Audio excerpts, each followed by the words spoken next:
Have you ever felt like, I am just such a messy person? Why is my house continually out of control? Why am I struggling to stay afloat in my own home? Why do I constantly feel like I want to leave my own house? And I feel triggered when I come back in the door. You're not alone if you feel this way. In fact, more than half of Americans feel like their space is cluttered. That's more than 165 million people. That's a ton. I was one of these people, and I'm actually here to talk about the difference between mess and clutter and how you can actually get your home under control just by shifting the way you see things. Thank you for being here today. Let's hop right in. I actually Googled the word clutter. I was like, what is the internet gonna tell me that clutter is? And it's actually a verb, which means anything that is spilling over or crowding your space. When I realized this, it kind of helped me to see the stuff in my home a little bit differently. Instead of looking around and seeing individual items, I realized, okay, take an area and break it down. Break down the dresser, take the cupboard space underneath the kitchen cabinet, underneath the bathroom cabinet, use this area as kind of my parameter and ask myself, is this area overfilled? Is it spilling over? If the answer is yes, it's cluttered. I feel like this is where a lot of us tend to get really overwhelmed, is we pick up an item or we see a ton of items and we think, I have to deal with this. I have to make decisions, and each decision takes up energy. Well, guess what? So does clutter. It's anything that saps your energy, takes up space and time, and it's also a little bit harder to deal with than everyday mess. So let's learn the difference between mess and clutter, because I think this is really important as we're actually looking at ourselves in terms of how we relate to our home and our space, and how our space makes us feel about ourselves. So before I decluttered my home, and my family and I decluttered about 85% of our stuff, and it's an ongoing process, I used to feel like I was a completely out of control person, and I felt like I could not get a grip on my own stuff. I constantly felt stressed. I felt like I was cleaning way more often than I wanted to be cleaning during the day, and I did avoid my home. I would actually leave just so I could get away from the messages that my home was sending me. You're a messy person. You can't keep your space under control. And this was making me feel so bad about myself. I would actually leave my home like every single day to get away from the messages and to get away from the triggers. So how do you handle this? How do you handle this? First of all, you're not a messy person. All of us have mess. Mess or everyday mess is stuff that you're currently using. This would be like dishes in the sink, laundry, the toys that your kids play with at least twice a week. Maybe the makeup on your bathroom vanity, the makeup that you use every single day to get ready in the morning. Maybe it's laundry that is sitting out on the couch or in a hamper or on the floor that you fold every single day, but it just hasn't been done yet. This is mess.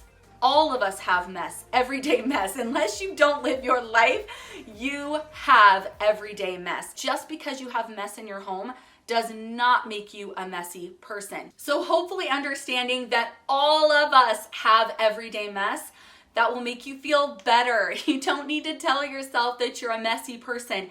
Every single person ever has everyday mess. We all deal with it. Now, clutter is the stuff that surrounds the everyday mess, the stuff that is spilling over, the areas that are overfilled, because it's the stuff that you use on a daily basis plus the stuff that you are not using, the stuff that is not serving you, that is not adding any value to your life whatsoever. This could be extra dishes. This could be extra toys. This could be extra clothes, extra laundry. So you're looking at all the dishes in the sink, all the laundry on the couch, and all the toys that just got dumped out, and you're overwhelmed. It's okay to have those things and to have those things create everyday mess. But if we can just get to the point where we are eliminating that excess, then we won't be left with clutter and we'll just have to deal with everyday mess. Another statistic is that people who declutter their homes spend 40% less time cleaning every single day than people who live with their clutter. 40%, that is nearly half, which is absolutely the most motivating thing ever, especially if you don't love to clean and you're tired of having your stuff tell you that you're a messy person. I want you to stop listening to that right now because you are not. Your stuff is just overfilling the space. So the items that are considered a mess or everyday mess are things that have a home. These things can be tidied up pretty quickly. They don't really take a lot of thought, emotional energy, because we're not making any decisions. We know for a fact we use them, and we know for a fact where they belong. So this is everyday mess. All right, so how do you know? Am I just dealing with everyday mess, or am I dealing with everyday mess and clutter? So here's kind of a little way that you can tell. I'll give you a couple examples. Go into your bathroom and look at the vanity or the countertop and see what there is on that counter that is something that you do not use every single day. So if there's makeup left out, maybe some dry shampoo from you getting ready in the morning, that's just your everyday mess, and it's totally realistic to have that. Now, are there bottles on top of this counter as well of lotions and maybe shampoo that you've been meaning to try and haven't gotten to, perfume that you used a couple times and you don't really like? What else is surrounding your everyday mess that you're not using? Now, if you are like me, you can't even handle having things out. So if you had asked me to do this when I was first dealing with my clutter, I would have gone into my bathroom vanity and seen nothing. But the truth was underneath those cabinet doors. My husband used to call me a stuffer. I thought if I couldn't see it, it wasn't a problem. I didn't have to think about it.